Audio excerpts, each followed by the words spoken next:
Do canon da Bíblia, tá? Quais são os escritos pertencentes à Bíblia, né? O que diremos dos chamados livros ausentes? O que é? Existem livros que foram escritos, mas não foram colocados na Bíblia. São livros ausentes. Podem até ser inspirados, por exemplo. Tem um livro, podem até ser inspirados, mas não no termo, na condição ou na altura de estar na Bíblia. Entendeu?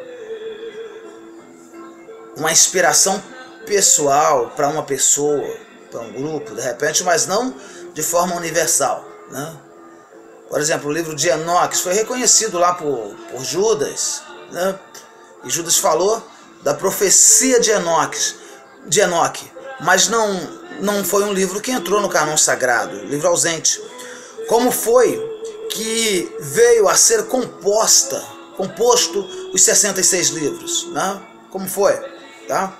Essa é a questão do canon das Escrituras, que pode ser definido da seguinte maneira: canon ou escrituras canônicas são a coleção completa dos livros divinamente inspirados, tá?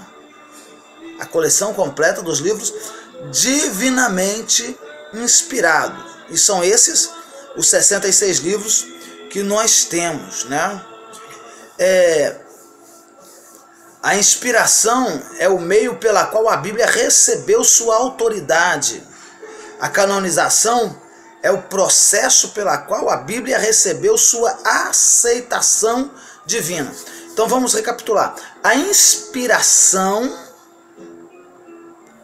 é o meio pela qual a Bíblia recebeu a sua autoridade. A canonização é o meio pela qual ela recebeu a sua aceitação. Tá entendendo? O reconhecimento, tá? Canonicidade é o estudo que trata do reconhecimento e da compilação dos livros que nos foram dados por inspiração de Deus. Não devemos subestimar a importância dessa questão, senão nós teríamos livros heréticos, né, dentro da palavra de Deus, né? Nós sabemos que ninguém pode aumentar ou diminuir as palavras de Deus.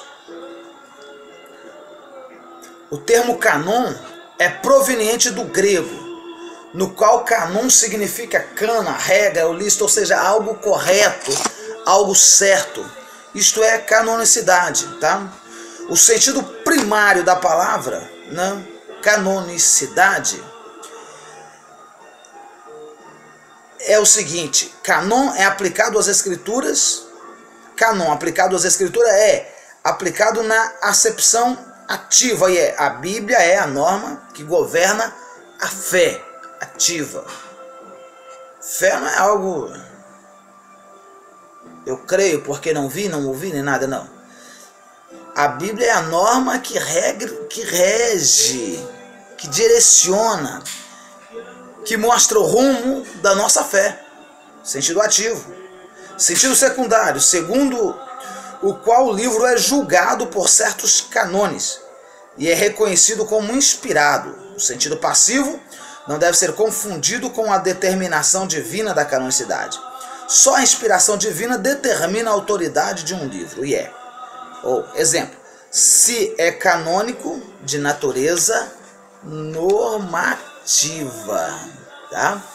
Aí a gente pergunta, como surgiu esses livros canônicos? Como que eles surgiram?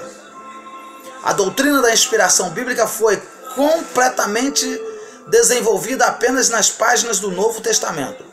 Mas muito antes disso já encontramos na história de Israel certos escritos reconhecidos como autoridade divina e como regra escrita de fé e conduta para o povo de Deus, tá?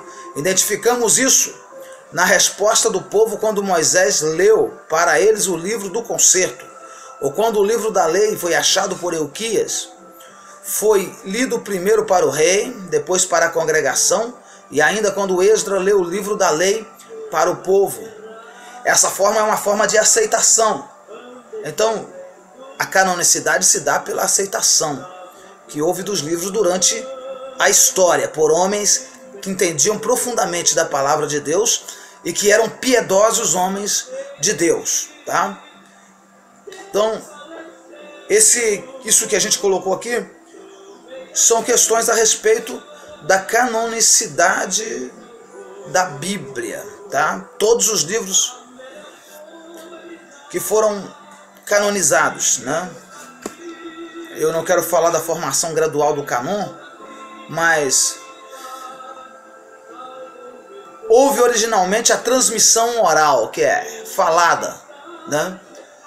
E como se vê, né, o livro de Jó é tido como o mais antigo da Bíblia. Um livro antigo, mas provavelmente foi passado de geração em geração através da fala, dos contos. E depois alguém escreveu, né?